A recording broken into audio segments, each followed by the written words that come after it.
Shri Sai Nathaya Namaha. Shri Sai Satcharitra, Chapter 40. Stories of Baba.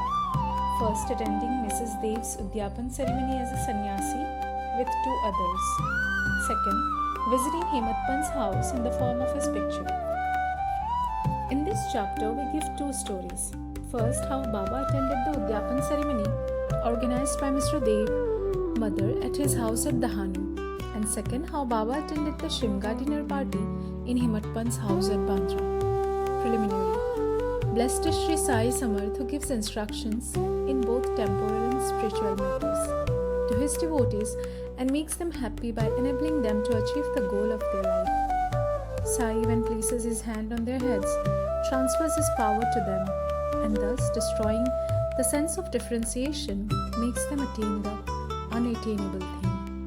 He who embraces the bhaktas who prostrate themselves before him with no sense of duality or differentiation, he becomes one with the bhaktas as the sea with the rivers. Now, to revert to the stories of this chapter. Mrs. Dev's Udyapan ceremony. Mr. V.V. Dev was a Mamlatdar of Dahanu, Thana district. His mother had observed 25 or 30 religious vows, and an Udyapan ceremony in connection therewith was to be performed. This ceremony included the feeding of 100 or 200 Brahmins. Mr. Dev fixed a date for the ceremony and wrote a letter to Bapu Sahib Jog, asking him to request Sai Baba on his behalf to attend the dinner of the ceremony, as without his presence the ceremony would not be duly completed. Bapu Sahib Jog read out the letter to Baba. Baba noted carefully the pure-hearted invitation and said, "I always think of him who remembers me. I require no conveyance, carriage, tonga, train or aeroplane. I manifest myself to him who lovingly calls me. Write to him a reply that 3 of us, the trio, myself, yourself and a third person, will go and attend it." Mr. Jog informed Mr. Dev of what Baba said. Mr. Dev was much pleased, but he knew that Baba never went to any place except Rahata, Rui and Neemgaon in person. He also thought that nothing was impossible for Baba, as he was all-pervading, and that he might suddenly come in any form and fulfill his words. A few days before this, a sannyasi in Bengali dress and professing to work for the cause of the protection of the cows came to the station master at Dahanu to collect donations. The station master told him to go into the town and see the Mamlatdar, Mr. Dev, and with his help, collect funds. Just then the Mamlatdar happened to come there. Then station master introduced the sannyasi to him. Both sat talking on the platform. Mr. Dev told him that a subscription list for some other charitable cause had already been prepared by the leading citizen, Rao Sahib Narottam Shetty, and so it was not proper to start another subscription list, and that it would be better if he would visit the place after 2 or 4 months. Hearing this, the sannyasi left the place. About a month afterwards, the sannyasi came in a tonga which stopped in front of Mr. Dev's house at about 10 a.m. Dev thought that he came for donations. On seeing him busy with the preparations of the ceremony, the sannyasi said that he had come not for money but for meals. Dev said, "All right, you are welcome in the house." The sannyasi said, "2 lads are with me." Dev said, "Well, come with them." As there was about 2 hours for the meals to be served, Dev inquired where he should send for them. He said that it was not necessary, as he would come himself at the appointed time. Dev asked him to come at noon. Exactly at 12 noon the trio came, joined the party, and after feeding themselves, went away.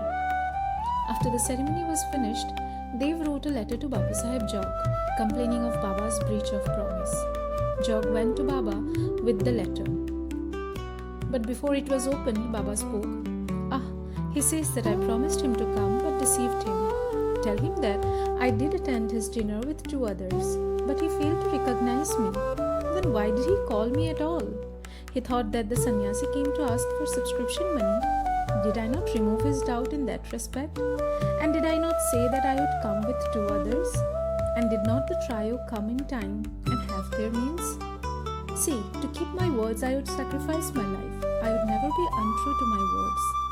This reply pleased Jog's heart, and he communicated the whole reply to Dev. As soon as he read it, he burst into tears of joy. But he took himself to task mentally for vainly blaming Baba. He wondered how he was deceived by the sannyasi's prior visit and his coming to him for subscriptions. How he also failed to catch the significance of the sannyasi's words that he would come with 2 others for meals. This story clearly shows that when the devotees surrender themselves completely to their Sadguru, he sees to it that the religious functions in their houses are duly executed and complied with all the necessary formalities. Himat Pant's Shimga dinner. Now let us take another story which shows how Baba appeared in the form of his picture and fulfilled the desire of his devotee. In 1917, on the morning of the full moon day, Himat Pant had a vision. Baba appeared to him in his dream in the form of a well-dressed sannyasi, woke him up and said that he would come to him for meals that day. This vision constituted a part of the dream. When he fully woke up, he saw neither Sai nor any sannyasi. But when he began to recollect the dream, he remembered each and every word the sannyasi uttered in his dream. Though he was in contact with Baba for 7 years and always meditated on Baba, he never expected that Baba would come to his house for meals. However, being much pleased with Baba's words, he went to his wife and informed her that being the holiday, a sannyasi was coming for meal and that some more rice should be prepared. She inquired about the guest, who he was and where he was coming from. Then, not to cause any misunderstanding, he gave her the truth and told her about the dream. She doubtingly asked whether it was possible that Baba should come there from Shirdi, leaving the dainty dishes there to accept their queer's food. Himat Pant then assured her that Baba might not come in person, but he might attend in the form of a guest, and that they would lose nothing if they cooked some more rice. After this, preparations for the dinner went on and it was ready at noon. The Holika worship was through and the leaves were spread and arranged with rangoli around them. 2 rows were arranged with a central seat between them for the honorable guest. All the members of the family, sons, grandsons, daughters and son-in-law etc. came and occupied their seats, and the serving of the various items commenced. While this was being done, everybody was watching for the guest, but none turned up, though it was past noon. Then the entrance was closed, the Anna Shuddhi was served. This was a signal to start eating. Formal offering to the Vaishvadeva and Navaidya to Shri Krishna were also over, and the members were about to begin, when footsteps in the staircase were heard distinctly. Himat Pant went immediately and opened the door and saw 2 men there, Ali Muhammad and Maulana Isma Muzahawar. These 2 persons, seeing that meals were laid out and all the members were about to begin eating, apologized to Himat Pant and requested him to excuse their interference. They said, "You left your seat and came running to us. Others are waiting for you. So please take this thing, and I shall relate all about it later at your convenience." Saying so, he took out from under his arm a packet wrapped in an old newspaper and placed it on the table.